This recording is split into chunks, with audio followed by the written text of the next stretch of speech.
Today we're live with a special edition Starlink broadcast. This is SpaceX's first ever mission with a drone ship landing off the coast of the Bahamas.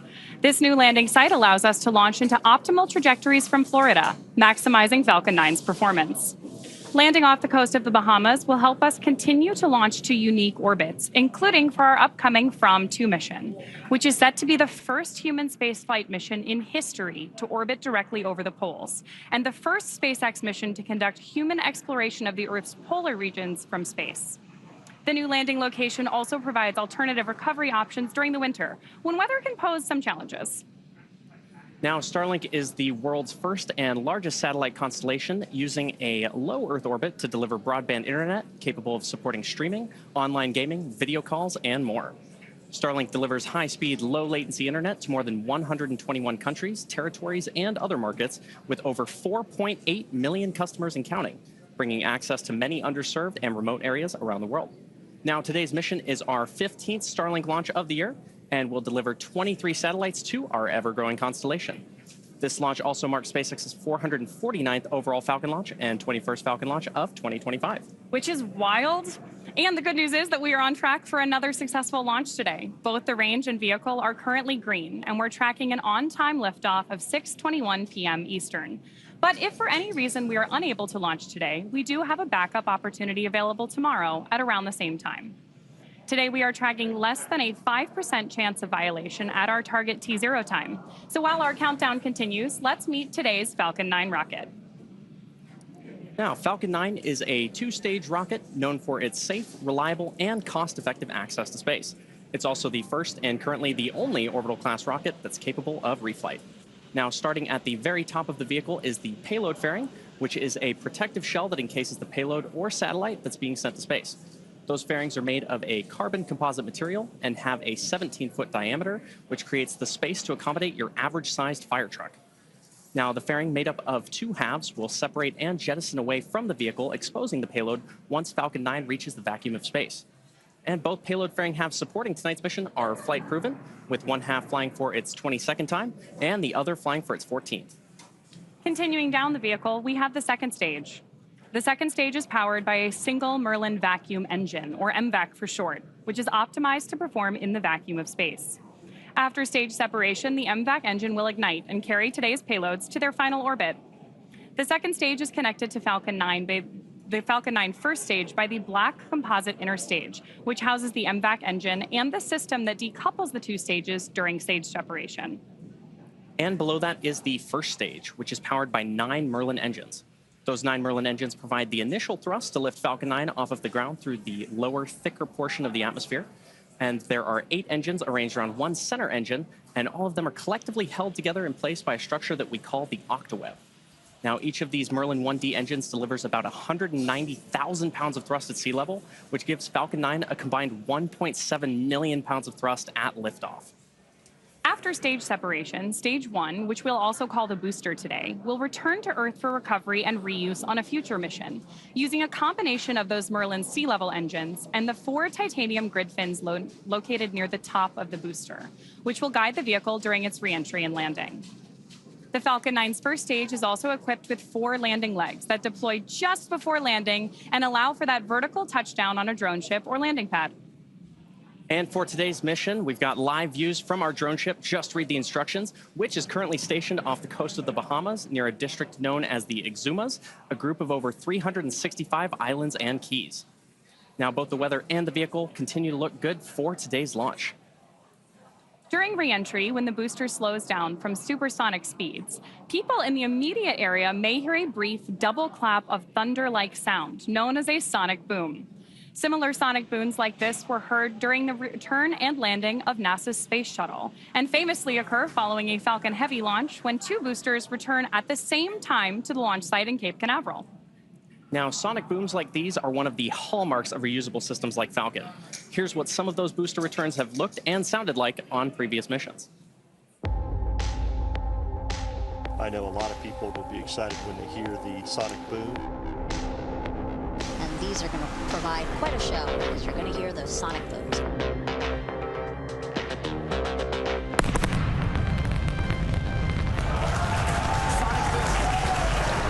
Booster landing leg deployed.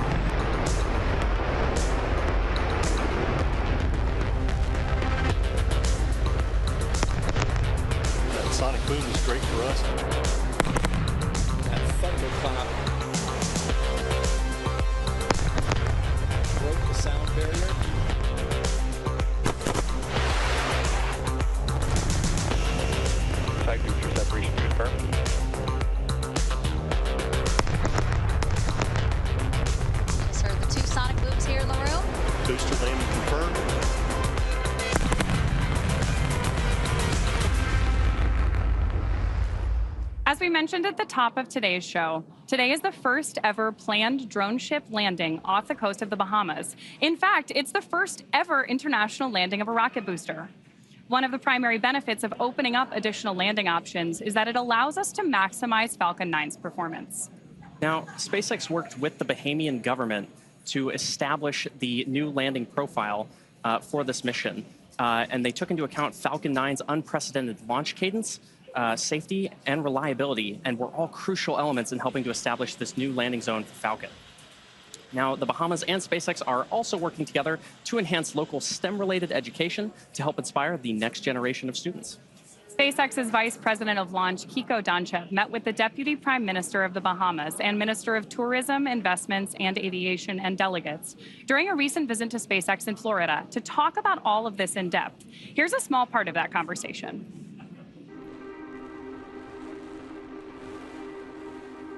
This is significant for the Bahamas in so many ways. The first international landing in the Bahamas, in the Exuma Sound, is significant in and of itself. It puts us at the cutting edge of innovation, and it gives us a small country of 400,000 people to an opportunity to participate in the aerospace industry. This is huge. You know, it's really the beginning of the future. This is something we've been working on for several years now. We're hopeful that this collaboration enables us to fly the first polar crew mission that will have a booster landing in the Bahamian waters too. We've long been known for tourism. Bahamas is now going beyond sun, sand, and sea.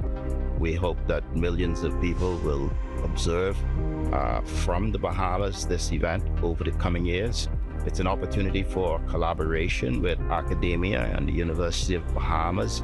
It's an opportunity really to advance careers for young Bahamians and future Bahamians. The spaceport of Florida has really evolved since the Apollo era. We had shuttle, and then now Falcon 9 is the most reliable orbital class rocket ever built. This is not a test flight. This is an operational vehicle for America and many other countries. The world depends on Falcon, so safety and reliability are our highest priorities. We have retained Aisha Bowe, a Bahamian in the aerospace industry. She has worked in partnership with us to ensure that we pull all of the pieces together. We recognize that it's important that safety is put first and foremost, and we have ensured that we've done the due diligence and we've done our work to deliver this first international landing in the Exuma Sound.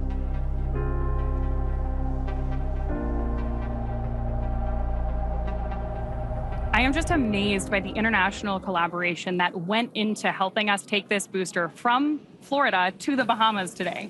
Speaking of which, Florida has been the epicenter of U.S. spaceflight since the 1950s. That's absolutely right, Ronnie. The Space Coast has been the launch pad for some of humanity's greatest spaceflight achievements. In the early 1960s, NASA established the beginnings of the Kennedy Space Center. And in 1961, Alan Shepard became the first American in space, lifting off from Cape Canaveral's Launch Complex 5, the first human spaceflight of Project Mercury. Things really heated up. RP1 load is complete. Confirmation there that we have RP1 load completion on board Falcon 9. Things really heated up in the 1960s, which saw Florida become the heart of the space race. In 1969, Apollo 11 Saturn V roared off from Pad 39A, sending the first humans to walk on the moon. 5 more moon landings followed, cementing Florida's role in space exploration. The Space Shuttle era launched in 1981 with Columbia, pioneering reusable spacecraft and building the International Space Station. And over the next 30 years, 135 Space Shuttle missions lifted off from Florida. And today, the Space Coast continues to be the home of the busiest spaceport in the world. SpaceX's very first Falcon 9 launch lifted off from Space Launch Complex 40 at Cape Canaveral in June of 2010, following the final launch of the Titan IV rocket family from the Cape almost 5 years earlier. A few years after that, we launched CRS-10 in 2017, the first Falcon 9 mission from historic Launch Complex 39A at Kennedy Space Center. The first launch from Pad 39A since STS-135, and the final flight of the Space Shuttle program with Atlantis in July of 2011. Just 3 years later, the first commercial human spaceflight mission, Demo 2, launched from the Launch Complex 39A pad in May of 2020. And now history is being made once again, with a rocket launching from Florida. Falcon 9 tanks are pressing for Strombeck retract. Confirmation there that Mission Control is prepping for strong back retract as we prepare for this landing in the Bahamas. This is also SpaceX's 21st launch of 2025. And as we mentioned, just a few weeks from now, we'll be launching our first human spaceflight mission to a polar orbit from 2. And there's the crew at the Booster Monument during a training exercise here in Hawthorne, California. And there is so much more history to be made with SpaceX supporting NASA and its Artemis program to return humans to the moon. There's confirmation that strong back retract has started. We're also, of course, targeting launches to low Earth orbit, the space station, deep space, the moon, and of course, Mars. Absolutely, Ronnie. I am super excited for what's to come, and the future looks very, very bright. So right now, we are just about T-minus 4 minutes and 10 seconds away from liftoff, and we're already hearing some great call-outs from Mission Control. We know the Transporter Erector, or the TE for short, is currently preparing for retract, and right now we've got a great view of the clamp arms just around the base of the payload fairing, opening up and preparing for that TE retraction. The TE is a large trussed structure that you currently see just to the left of the rocket, and right now it's preparing to retract just about 2 degrees away from the rocket in preparation for full retraction ahead of liftoff. Now, the TE is also equipped with umbilicals or flexible lines that are used to route the vehicle's fluid, power, and telemetry from the ground systems to the rocket and payload until Falcon 9 switches to internal power and clears the pad. You may also hear the TE referred to as the strong back from the launch team, and it definitely does a heavy lifting, a lot of work leading up to launch.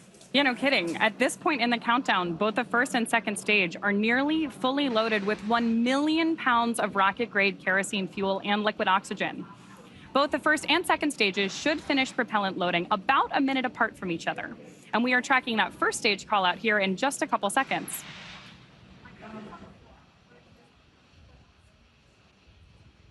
Now, as you may have noticed, there are white clouds forming around the vehicle.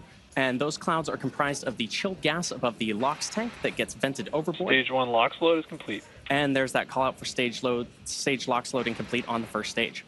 So those white clouds come from the LOX gas that gets vented overboard to maintain pressure in the tanks as needed.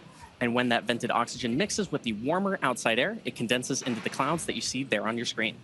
It's always exciting in the lead up to a launch to watch the entire launch pad really come to life. Absolutely. One of the next major milestones we're listening in for will be at T-minus 60 seconds, when Falcon 9 will enter startup mode. That means that the rocket's autonomous internal flight computers will take over the launch countdown. Then, just inside of T-minus 2 seconds, we'll light the M1D engines for liftoff. At this time, the payload continues to be healthy, and the Falcon 9 team is tracking no issues on the rocket.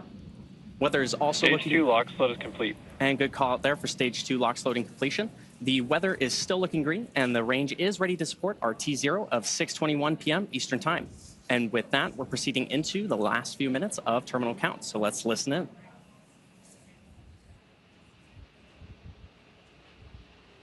One of the next visual milestones we're likely to see is going to be the TE LOX line venting. It actually looks like it may have started there on your screen because we're seeing those white clouds of liquid oxygen start to form around the vehicle and get a little bit bigger. Of course, this is totally normal and something that we count on as part of our gas closeouts, which we just heard announced by Mission Control. Now, coming up in just about 20 seconds from now, we should hear that call out for Falcon 9 being in startup, which will mean the vehicle's flight computers will have taken over the launch count. And at the T-minus 45 second mark, we should hear the launch director give that final go, no-go for launch.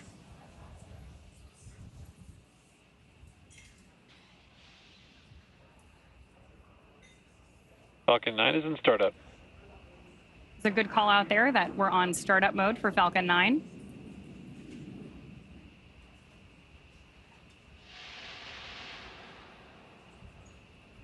Launch director, go for launch.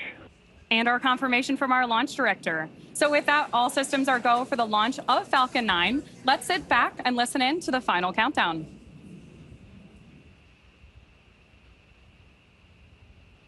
T-minus 30 seconds.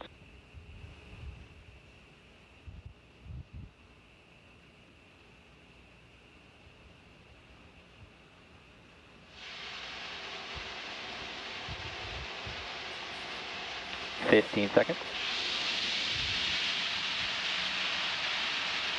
Minus 10, 9, 8, 7, 6, 5, 4, 3, 2, 1. Ignition. Engines full power. and liftoff. Go Falcon, go Starlink.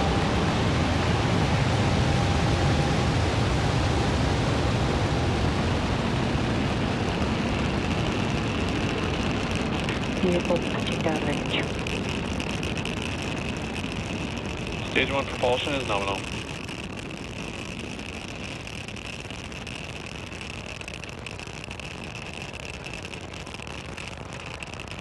At T plus 30 seconds and counting, Falcon 9 has successfully lifted off from Space Launch Complex 40 at Cape Canaveral Space Force Station. Coming up next, the vehicle will be passing through max Q, which is the point in the mission profile where the vehicle experiences the greatest amount of aerodynamic pressure. Power and telemetry nominal. Good call out there. As it ascends through the Earth's atmosphere. We should be hearing that call out for max Q in just about 15 seconds from now. Mach 1. And another good call out there. Max Q is, of course, a critical milestone for us here at SpaceX because it is that period of maximum aerodynamic pressure on the rocket during ascent. Max Q.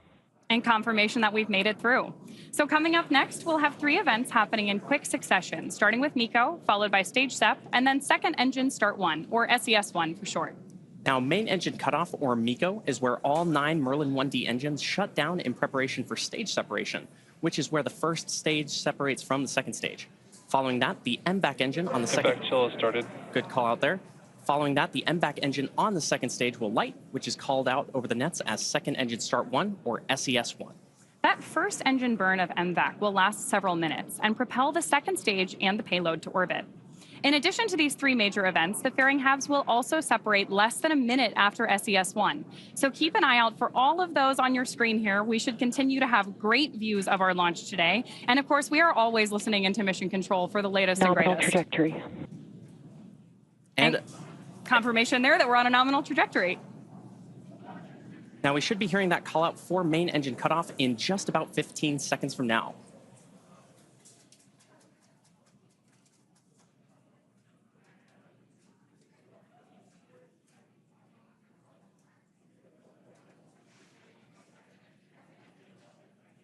Main engine cutoff.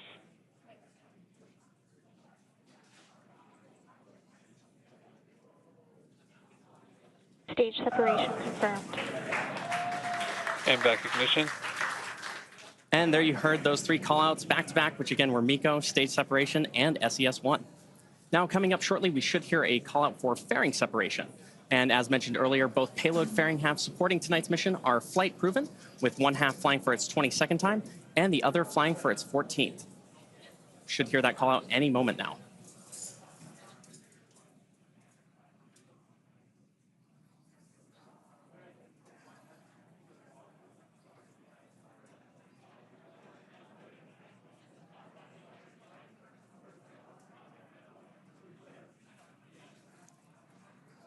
Great views there that we have confirmation of fairing separation. Separation confirmed. And the call out for mission control. We will, of course, be attempting to retrieve these fairing halves again today once they fall back to Earth with our recovery vessel, Bob. Now, at T plus 3 minutes and 40 seconds into today's mission, the next major milestone coming up just under 3 minutes from now will be the entry burn of the Falcon 9 booster as it continues on its journey towards our drone ship, which is currently stationed in the Bahamas.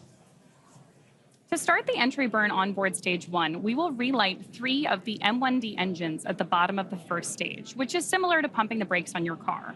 What we're doing is slowing down the vehicle as it passes back into the Earth's atmosphere. We need to slow down to reduce re-entry forces, which helps us to recover and reuse that first stage. Now, during that entry burn, Falcon 9 is decelerating by firing its Merlin engines, but it's still moving incredibly fast. And this causes the vehicle to fly through Merlin's exhaust gases, also known as the rocket's plume, which deposits a layer of soot onto the vehicle's surface or skin. That soot comes from the carbon-based fuel that Falcon 9 uses, and with each flight, the soot builds up a little more on the outside of the vehicle. Of course, at this point in the flight, we have two really exciting things going Nominal on. trajectory. And there's a confirmation from mission control that we're on nominal trajectories, which means that everything is going as it should. You hear us use the word nominal a lot here at SpaceX, and that means that things are right on track. If you're interested in following along with the speed and velocity going on with both of our vehicles, you can track the telemetry in the bottom corners of your screen. Again, on the left-hand side of your screen, we're tracking stage 1 on its way to the Bahamas, and on the right-hand side, we have the MVAC burning up in space. Now, here at SpaceX, reusability is key to lowering the cost of spaceflight, which enables more investments in critical space infrastructure. The Falcon 9 first stage that is supporting today's mission is flying for its 16th time today. Those payload fairings, which are also supporting tonight's mission, are flight proven, with one half flying for its 22nd and the other half flying for its 14th. With that entry burn coming up on stage 1, we're going to use the Merlin engines on the first stage again. Those engines are optimized for sea level and achieve about 190,000 pounds of thrust each during ascent and descent. At liftoff, Falcon 9's first stage has a thrust greater than 5 747 airplanes at full power. Now, the MVAC engine, located on the second stage, which is on the right-hand side of your screen, possesses a much wider nozzle and is optimized to 220,500 pounds of thrust in vacuum. Coming up in just about 10 seconds, we'll have the entry burn of that first stage. The landing burn should then follow at about 7 minutes and 52 seconds into our mission today. Stage 1, entry burn startup. There's confirmation of entry burn startup.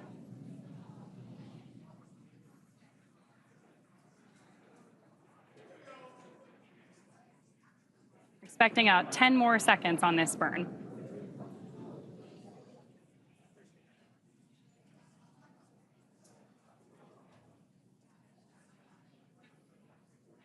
Stage 1, entry burn shutdown. And confirmation of shutdown. And we are already getting some great views on your screen there, and we are hoping that all of you joining us from the ground in the Exumas are going to have a great view. Continue on a nominal trajectory. Great view of landing too. And there's another call out that everything is headed in the right direction. Now, coming up in just about a minute from now, we should hear that Stage call. 1 FTS has saved. Another good call out there. In about a minute from now, we should hear that call out for landing bird startup on the Falcon 9 first stage, which, as a reminder, is on the left-hand side of your screen. We're also getting great views of those titanium grid fins that are helping to steer the booster on its way back to Earth. Now, this landing burn will be the final burn of the booster as it descends back to Earth. And as a reminder, it'll be... Stage 2 FTS has saved. Another good call out there. As a reminder, it'll be doing this for the 16th time today. Stage 1, transonic. And good call out there that stage 1, the booster on the left-hand side of your screen, is now transonic. Now, coming up in just about 20 seconds, we should see that landing bird startup on the first stage. And just in case you are just joining us today, this is particularly exciting because this is about to be the first international landing of a first stage booster.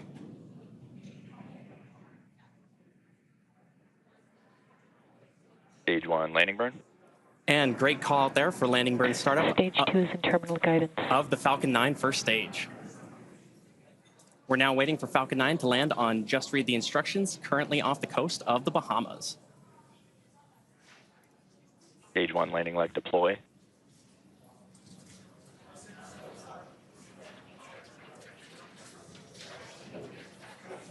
Stage 1, landing confirmed. And there you heard that call out for successful landing of our Falcon 9 rocket, and you can hear the cheering behind me. Welcome to the Bahamas, Falcon 9. Now, as a reminder, this was the 16th launch and landing for this first stage.